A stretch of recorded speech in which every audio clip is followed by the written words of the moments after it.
Very nice to see you all. And as mentioned, today's session is going to be a little bit different from some of the others in that I'm going to be talking about behavioural science and how we can use it as marketers. Now, many of you might be familiar with this phrase, others less so. If you've never heard of behavioural science, it's nothing complicated. It's essentially what people used to call psychology. Now, this is the study of what effectively influences people's behaviour rather than what they claim influences them. And those two things are often very, very different. Now, behavioural science is a field that's been around for about 130 years. So there are literally tens of hundreds, thousands of studies into the field. So what Kira and I have discussed today is, rather than taking a very broad view of the field, I'm going to focus very much on some of the really practical findings that you can apply when thinking about audio. Now, considering I'm going to start with a very practical approach, it might seem a little strange, but the first study I want to talk about is a 1973 study involving trainee priests. Now, this might sound a little bit irrelevant to begin with, but trust me, there are very big marketing implications. Now, it's an absolute classic in the field of behavioural science. So back in 1973, there were two psychologists called Latané and Darley. And they recruited a group of trainee priests, and they asked them a whole battery of questions. They asked them about why they joined the priesthood.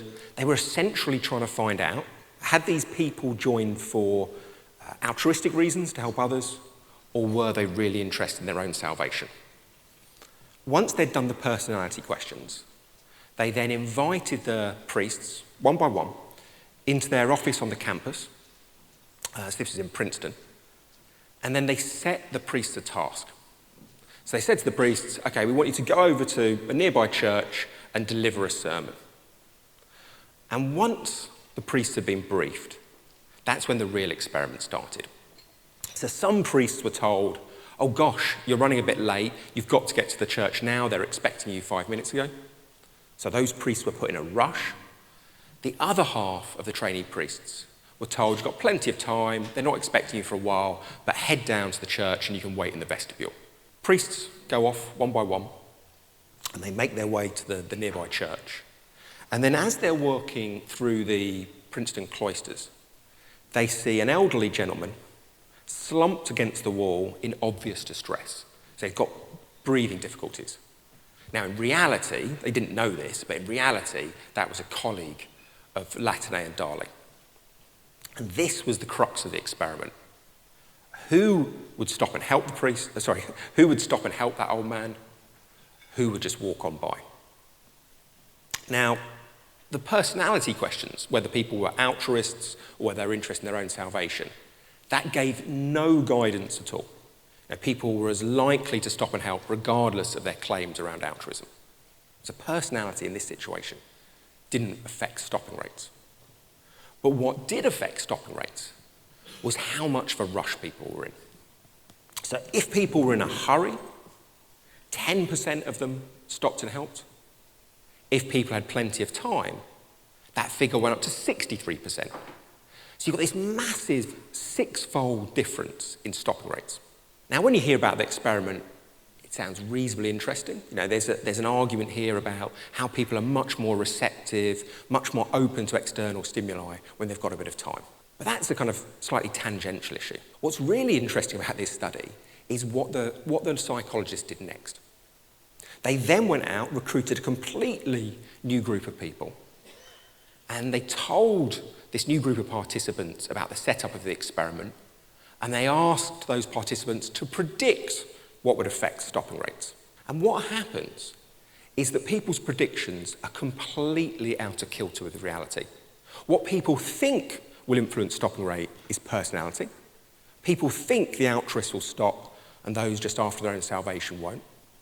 And they think that in a matter of helpfulness and coming to a struggling person's aid, they think whether or not someone's in a rush will make no difference. Now, it's this error of judgment that's interesting. Now, that study was done back in 1973, but since then there are dozens upon dozens of studies showing the same thing. It's become known as the fundamental attribution error. We as a species tend to overestimate how important personality is, and we underestimate the importance of context. Now think about marketing. As marketers, we are guilty of the fundamental attribution error. Now, if you're a client, think about the briefs you've written in the past. If you're an agency, think about the briefs you've received. I reckon every single one of those briefs has had a target audience, but how many of them have had a target context? It's something that we underweight again and again and again. So the argument from the fundamental attribution error, the argument from Batson and Darley and other psychologists since, has been we need to put as much emphasis on target context as we do target audiences. Now that's all very well and good, and that's a kind of broad theme of behavioural science. But knowing about the need to focus on target context only takes us so far. Of course, the next question is, what target contexts matter? And again, because there are so many behavioural science studies, there are lots and lots of experiments that can help us identify moments that matter, contexts that matter. And I thought today we could just focus on two of them. So the first context that I think is underappreciated in marketing is the influence of mood. Now, there's a lot of work on this. The man on the screen is Fred Bronner, and he's a psychologist at the University of Amsterdam. And back in 2007, he does one of his most famous studies. He recruits a very large group of people, 1,287 participants, and he gets them to flick through a newspaper. They spend about 15 minutes going through this newspaper, reading the articles, going from page to page. And then after 15 minutes, he takes the newspaper away. He asks people what mood they're in, and he does this on two metrics. So they're given a continuum, and they can say whether they are relaxed or stressed, and then happy or sad. Or if you can spot the phrasing here, this is a very Dutch study. So it says, the mood study, the happiness study was actually, today everything was super, which I think is a brilliant way of putting it. He asks people these questions about mood, and then he asks people to recall as many ads as they can. Now, he cuts the data by mood. And this is a screen grab from the original paper. And the first bit of data I'm going to show you is people who were in the bottom two boxes. So they were saying they were stressed or unhappy. And what you can see is that the recall rates are 35, 36%. So 35, 36% of ads can be recalled. He then compares that with the top two boxes, people who are feeling happy, people who are feeling relaxed. And what he sees is an almost exactly 50% improvement. We're up to 54, 52% of ads being recalled. That is a phenomenal difference. Remember, everyone is getting exactly the same newspaper, exactly the same ads, but whether they notice them, whether they remember them, is driven an awful lot by what mood they're in. So Bronner's argument is essentially, if we are stressed, if we are unhappy, there's almost a narrowing of this kind of cognitive window that a lot of external, unnecessary stimuli, things that aren't fully relevant to us, like advertising, that tends to get ignored.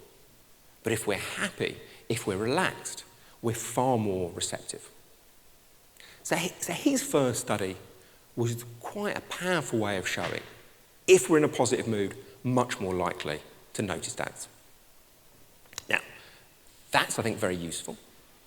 But of course, noticeability isn't the only thing we want to achieve with advertising. It's a very important thing, but it's not the only thing. And the great thing about these studies is the methodology is in the public domain.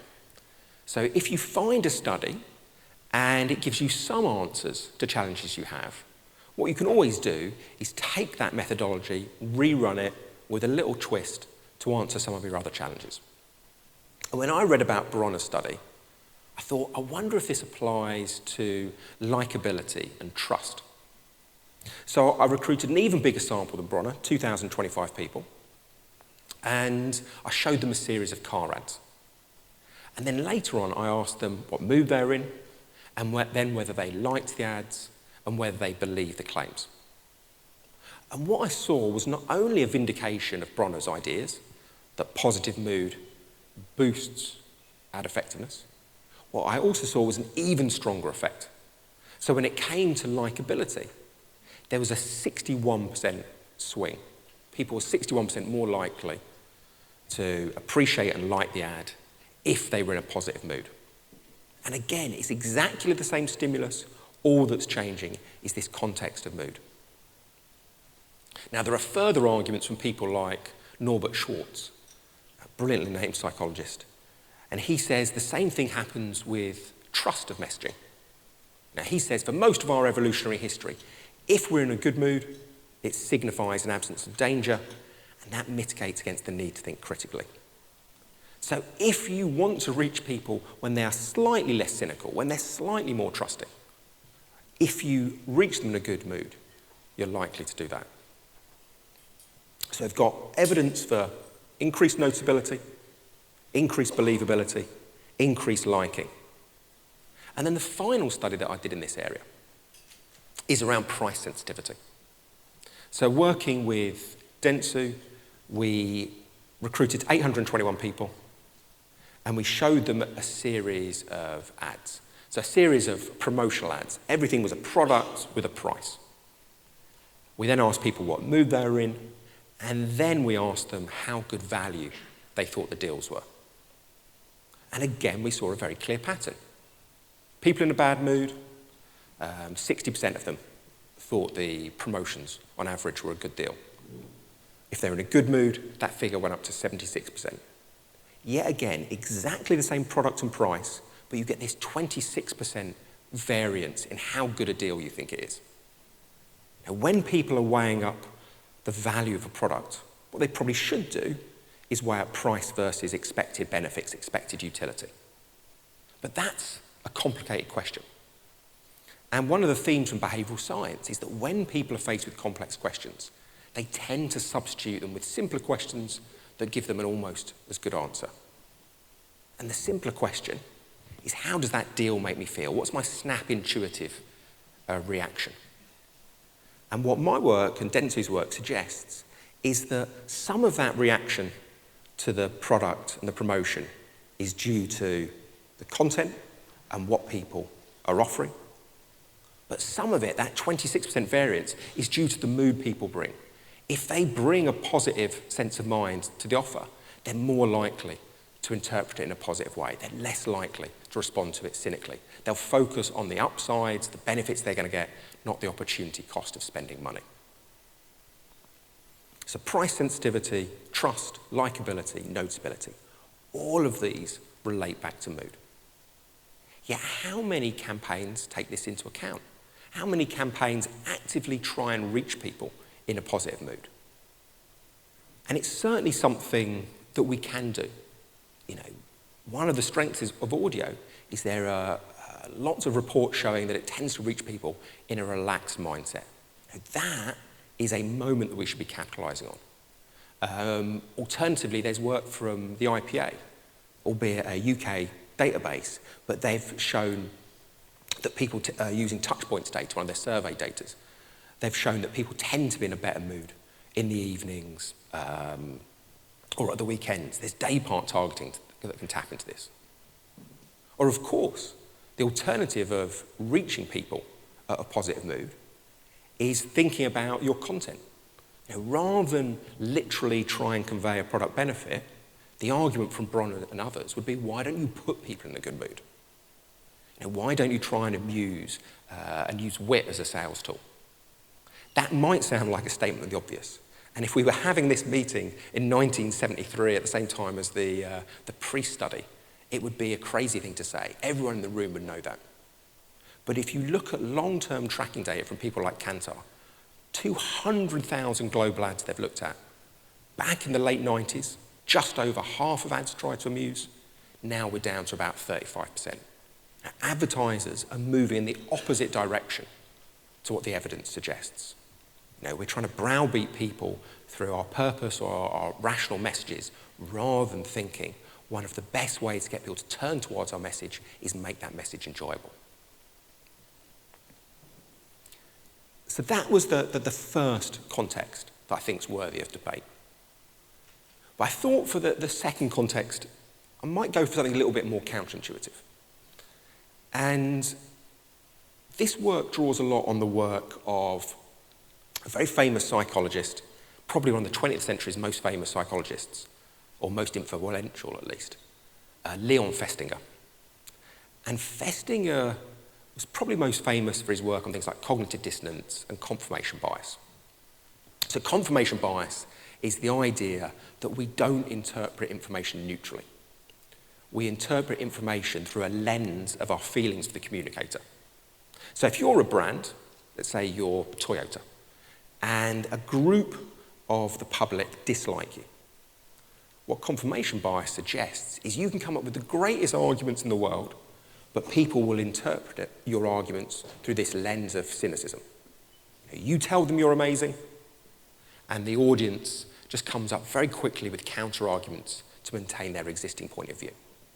That's some of the most famous work from Festinger. But what's much less well known is Festinger also did a couple of studies into moments when confirmation bias is weakened. And if you're ever in a situation where you want to overturn really entrenched positions, win over rejectors, then I think his work's quite relevant. So for his study, and he does this with Maccabee at Harvard, he recruits a group of students who are in college fraternities. Now, college fraternities are slightly kind of dubious ethical things, and he's picked this controversial society for a reason. So he recruits this group of members, and then he plays them an audio argument about why college fraternities are morally wrong. So remember, these people are members, they're likely to disagree strongly. He plays them this audio argument about why the fraternities are morally wrong. And then he asks people whether or not they've changed their opinions. The twist in the study, and there's always a twist, is he randomizes his participants into two groups. Some people hear the audio argument undistracted. They're just focusing on this tape recording. Other people listen to the audio argument whilst they are whilst they are watching an unrelated silent film. When Festinger questions people about how far they've changed their opinions, he sees a striking pattern. The people who were watching the unrelated silent film whilst listening to the audio argument, they are more likely to change their opinion. Festinger's argument is when you want to overturn entrenched positions, when you want to get around confirmation bias, reaching people at moments of distraction is actually a powerful technique. Now that might sound a bit strange, but Festinger's argument is all about the brain's capacity to generate counter-arguments to maintain its existing point of view. And he says, look, if people are doing nothing else, you come as a brand with a powerful argument about why you're brilliant, people can very easily generate counter-arguments to resist that messaging. But if they are partially distracted, if they're doing something else, then that ability to generate those counter-arguments is minimized, and people become a little bit more open to persuasion. It doesn't mean that these people are malleable and easily fall for anything. It's not as simple as that. What it actually means is that they are more open to hearing a sensible argument. Their hatches aren't battened down. They become slightly more sensible in their interpretation of information. Again, you can take a study from years ago and think, well, how can we apply this in marketing? The peripheral details about college fraternities, that all might feel a bit irrelevant. But with all these studies, think about the core point. The core point that we're more open to persuasion on entrenched positions when we're distracted, or when we're doing something else, that can be applied. Again, think about audio. It's the polar opposite of cinema. It's something that we are pretty much always accompanying with another task. We're driving, we're doing the housework, we're cooking. And therefore it makes it an ideal medium in which to overturn those deeply held misbeliefs. There's also another angle to this. All of these studies, you can apply them in lots of different ways. And I think you can apply it if you're just thinking about your creative as well. There's a very good book, with a slightly controversial title, Robert Heath, who's now at the University of Bath, and it's called Seducing the Subconscious. And he makes a bit of a lateral leap and says one way you can apply Festinger's work is to focus on implicit communications in your advertising rather than explicit ones. If that's a bit vague, he gives a really good example. It's a slightly old example, but it proves the point. So I'm 49, and I can remember back in the 1990s, British Airways having a pretty bad reputation. And Robert Heath talks about, at that time, they were desperate to convey that they were a high-quality airline. And what they didn't do was go out with direct messaging saying they've got bigger seats, better trained stewardesses, a comfier, bigger legroom. What they did instead was avoid explicit communications and focused on implicit ones. Now, remember back to the 1990s. Pretty much every single piece of radio, audio-visual advertising from British Airways, it always had that same haunting bit of classical music. Now, that Delibes piece, the Flower Duet from Lakme. And think about what classical music conveys. It never explicitly says premium and high quality, but the cultural connotations of classical music are definitely premium and high quality. So by saying something implicitly rather than directly, you avoid the mind generating these counter-arguments. And again, it becomes easier to overturn these entrenched positions. So for every one of these experiments, there's a media application and there's a creative application. Don't fixate on the peripheral details that can sometimes feel a bit distracting. Think about those core insights. And there is always a marketing application. Because every one of us here is in the business of behaviour change. Now, the fundamentals of what we do every single day is about changing behaviour. Whether it's getting people to buy your product rather than the competitor, to buy more of your portfolio, to pay a premium. These are questions of behaviour change. So my final point today is, if you believe that, if you believe you're in the business of behaviour change, why wouldn't you draw on 130 years of experiments in what to make for effective behaviour change? Thank you very much.